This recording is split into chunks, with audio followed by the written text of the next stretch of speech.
SCP-1114 Object Class Euclid. SCP-1114 is a Model SA automotive crash test dummy from the Hybrid II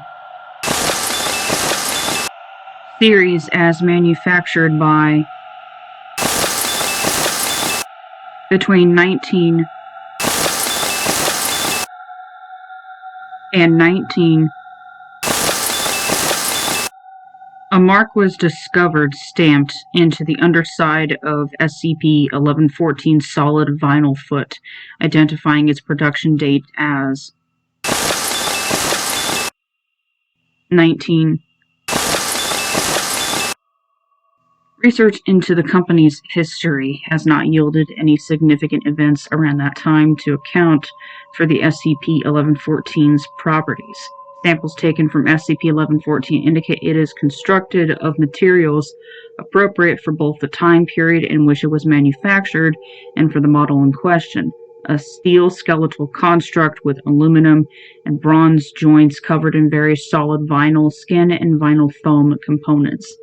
In its inactive state, SCP-1114 is, for all intents and purposes, a typical automotive frontal impact crash test dummy. Its anomalous properties manifest when the human being sustains a physical injury within a range of 50 meters from its current position. SCP-1114 then imprints on the subject, and its face plating remolds itself to resemble the face of the subject. Any physical injury through external forces will then manifest only on SCP-1114. This has been proven to include blunt force trauma and puncture wounds of various levels of severity.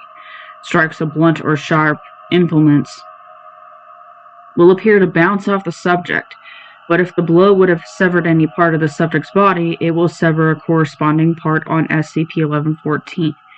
However, tests have also demonstrated that while the damage itself is not applied to the subjects, the pain is.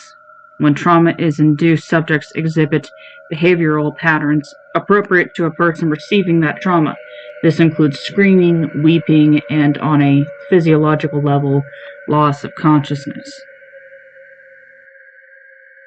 This effect has been observed to be reciprocal, with any damage done to SCP-1114 manifesting on the body of the subject imprinted on.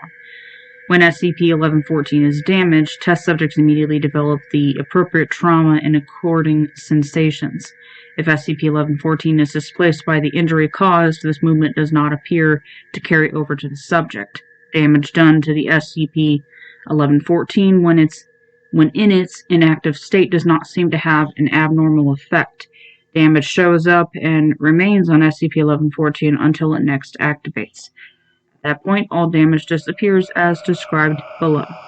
Once imprinting has occurred, SCP-1114 does not appear to imprint on another subject.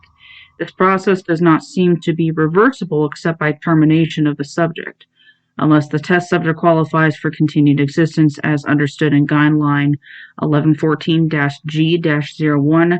Protocol Wanderlust is initiated.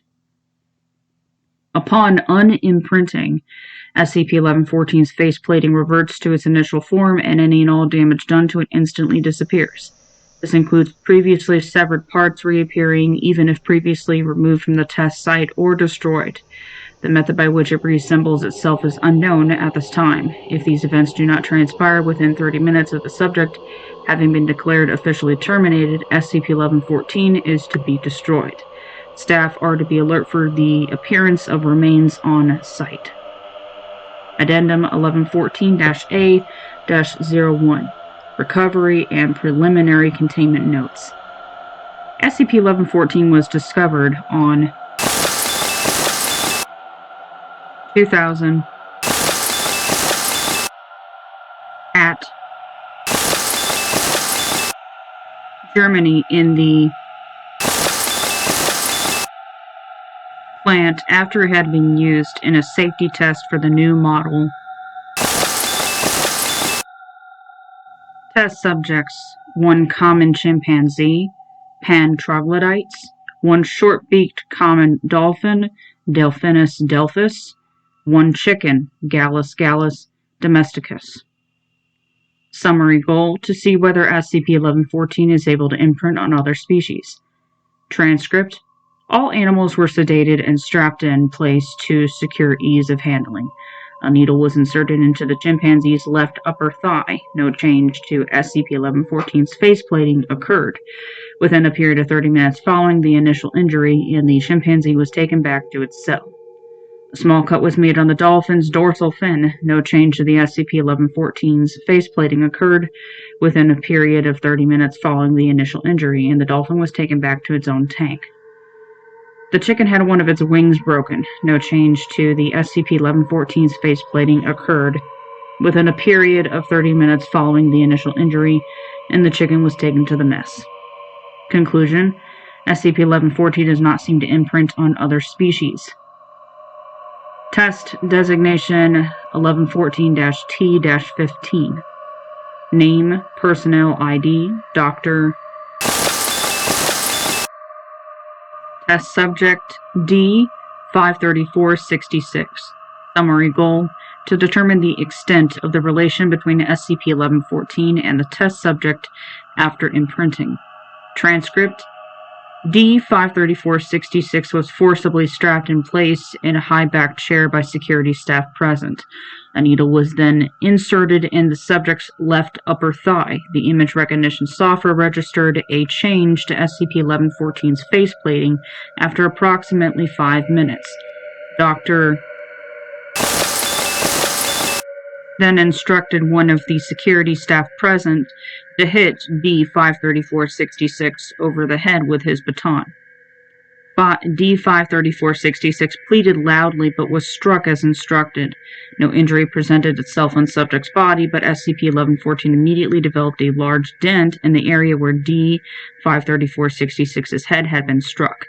Subject did exhibit signs of distress after the blow, complaining of severe pain and repeatedly attempting to reach for his head. After this test, SCP-1114 was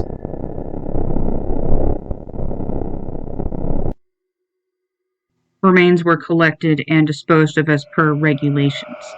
Conclusion: SCP-1114's imprinting on subject does not transfer feelings of pain to SCP-1114, only physical damage to subject's body. Test Designation 1114-T-53. Name, Personnel ID, Dr. Test Subject D-928-32. Summary goal: to determine how damage done to SCP-1114 affects test subjects. Transcript: D-938-32 was strapped down as per testing protocol. Subject was extremely apprehensive and agitated, requiring several security personnel to restrain him. Dr. left the room and returned with a sedative. After forceful application of said sedative and a small time spent waiting for it to take effect, testing proceeded. A needle was then inserted in the subject's left upper thigh. A change to SCP-1114's faceplating was registered after approximately 3 minutes and 20 seconds. Security staff was then instructed to discharge his sidearm at the SCP-1114's head at point-blank range. D-938-32 was allowed to recover from the effects of the sedative in his cell. Dr. was returned to his next of kin in a closed casket. Conclusion: testing protocol needs revision. We need to very carefully match the faceplating against all personnel in the activation radius, not just test subjects. Special Containment Procedures. SCP-1114 is to be contained in a secured, modular locker at Storage Site 12. This locker is to be placed within the perimeter of the compound, at least 75 meters from any other structure or outdoor area accessible to personnel and/or SCPs. SCP-1114 is to be observed by a CCTV camera, the feed from which needs to be analyzed continually by optical image recognition software for potential changes to the SCP-1114's deformable faceplate. The camera and the server running this network are to be connected to a backup power supply so that in the event of power failure, continued surveillance is guaranteed. Weekly maintenance checks of both camera and server are to be executed by authorized technical staff. Tests using SCP-1114 are to be authorized by a Level 4 member of research staff. If an anomaly is detected outside of scheduled testing, the senior research staff member on site is to enact Protocol Wanderlust immediately.